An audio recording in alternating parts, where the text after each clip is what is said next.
Personil Polda Sumatera Utara terjun memantau langsung sejumlah titik di wilayah Sumatera Utara yang terdampak banjir dan longsor.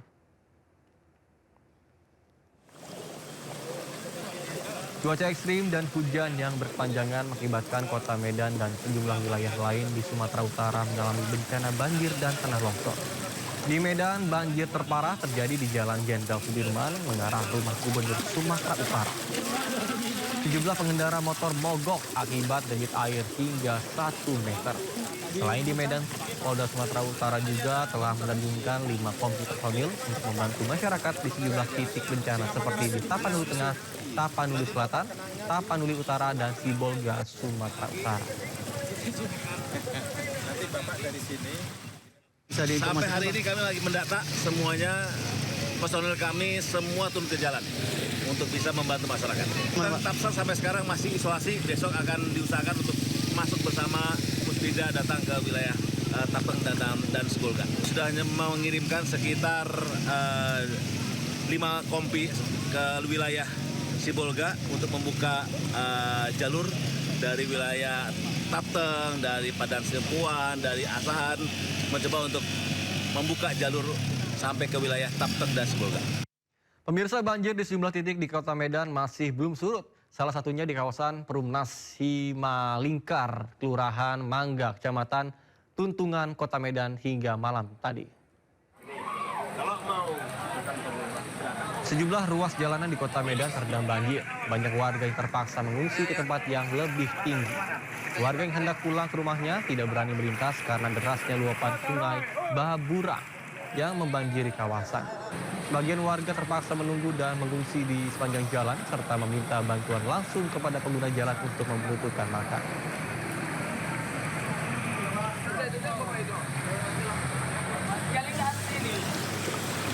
Banjir Kota Medan juga merendam kompleks rumah dinas Gubernur Sumatera Utara Bobi Nasution. Selain merendam pekarangan rumah dinas, air juga masuk ke dalam ruangan rumah dinas gubernur termasuk merendam mobil yang terparkir di halaman. Bahkan ketinggian banjir di rumah dinas Gubernur Sumatera Utara mencapai 1 meter. Di depan rumah dinas Gubernur Sumut juga terlihat banyak pengendara sepeda motor yang mogok akibat terendam banjir.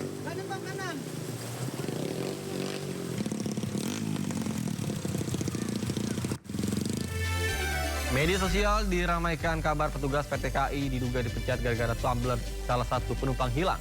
Sindo Siang akan segera kembali.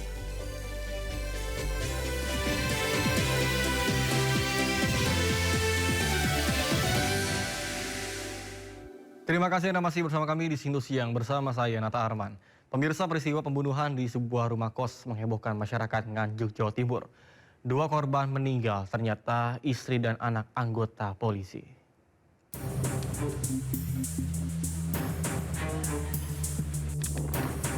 Peristiwa pembunuhan sadis terhadap ibu dan anaknya terjadi di sebuah rumah kos di Kelurahan Payaman, Kabupaten Nganjuk. Tak hanya membunuh, pelaku juga membakar rumah korban. Para korban pembunuhan ternyata merupakan keluarga anggota polisi. Korban meninggal adalah istri dan putri pertama dari anggota polisi tersebut, sementara putri kedua kritis dan harus dirawat di Rumah Sakit Bayangkara. Menurut para tetangga, pelaku pembunuhan adalah kekasih dari putri kedua anggota polisi tersebut. Tetangga sempat mendengar suara teriakan minta tolong korban. Tetangga kemudian pergoki pelaku usai melakukan pembunuhan, namun pelaku mengancam mereka tidak mendekat. Pelaku kemudian menyiramkan bensin dan membakar rumah korban. Ceritanya sebelumnya jam 11 malam itu saya mendengar teriakan 3 orang perempuan minta tolong. Tapi sebelumnya nggak ada kayak cekcok itu nggak ada, cuman langsung teriakan minta tolong. Terus habis itu nggak lama kemudian saya lihat kan itu kejadiannya di kamar 2. Terus saya lari ke kamar 1 karena di situ ada Mbak yang juga keluar waktu itu. Terus saya tanya, Mbak ada apa? Mbak ini minta tolong, ini ada apa?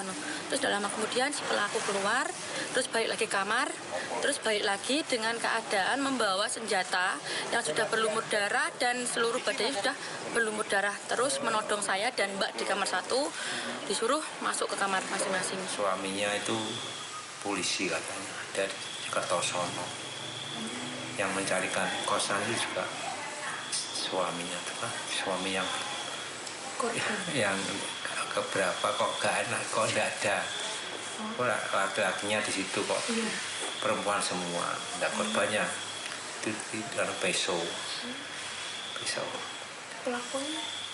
Pelakunya pacarnya tadi, pacarnya anaknya yang Pertama. yang bukan yang terakhir. yang terakhir. Polisi masih belum memberi banyak keterangan terkait kasus ini. Polisi hanya menyebut motif pembunuhan karena sakit hati. Dari Nganjuk, Jawa Timur, Muhtar Bagus, iNews melaporkan. Pemirsa, kasus kematian diplomat muda Arya Daru Pangayunan kembali disorot. Pihak keluarga menuntut polisi membuka penyelidikan secara resmi atas sejumlah temuan yang dinilai janggal.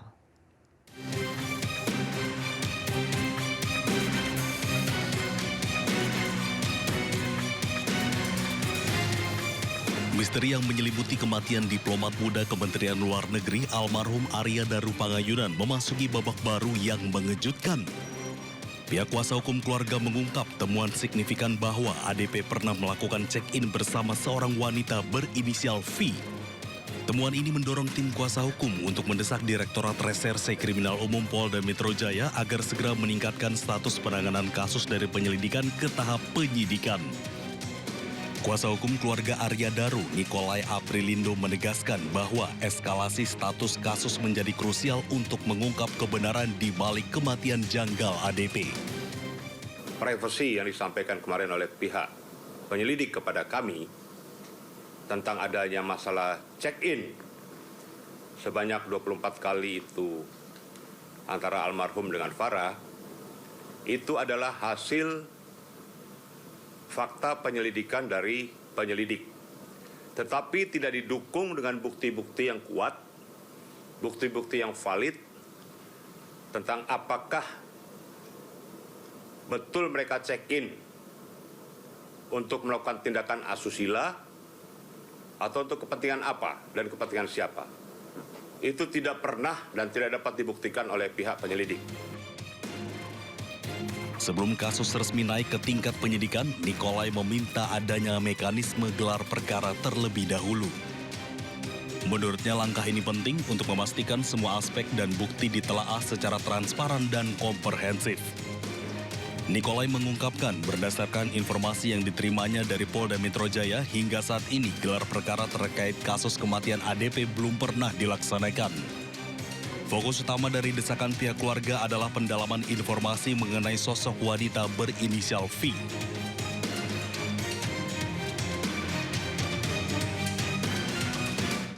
Ke kasus lainnya pemirsa, sebelum mengakhiri hidup, penculik dan pembunuh Alvaro Kiano sempat melakukan prarekonstruksi. Terungkap pelaku membekap korban dengan menggunakan handuk. Inilah Alex Iskandar yang merupakan tersangka penculikan dan pembunuhan Alvaro Kiano Nugroho saat menjalani prarekonstruksi di rumahnya di Priuk, Kota Tangerang, Banten pada 21 November lalu. Prarekonstruksi ini dilakukan 2 hari sebelum pelaku ditemukan mengakhiri hidup di ruang konseling Polres Jakarta Selatan. Dalam prarekon ini, pelaku menjelaskan kepada polisi cara menghabisi nyawa anak tirinya. Dengan handuk, pelaku membekap anak berusia 6 tahun tersebut hingga merenggang nyawa. Sebelum dibuang, jasad Alvaro sempat disimpan pelaku di garasi rumahnya selama 3 hari. Dan sebelumnya, akhirnya dibawa dengan menggunakan mobil dan dibuang ke jembatan Cilalai, Tenjo, Kabupaten Bogor, Jawa Barat.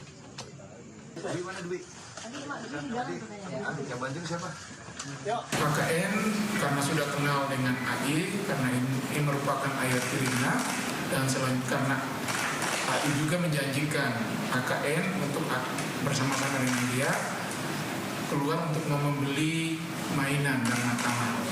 Akhirnya korban KKN itu mengikuti seseorang yang diketahui bernama AN ini, ayah tirinya ini, dan dalam perjalanan ini mengajak ke rumah karena ingin mau membersihkan dulu, artinya mandi dulu. Sampai di rumah itulah, karena AKN ini rewel dan nangis ingin pulang, dan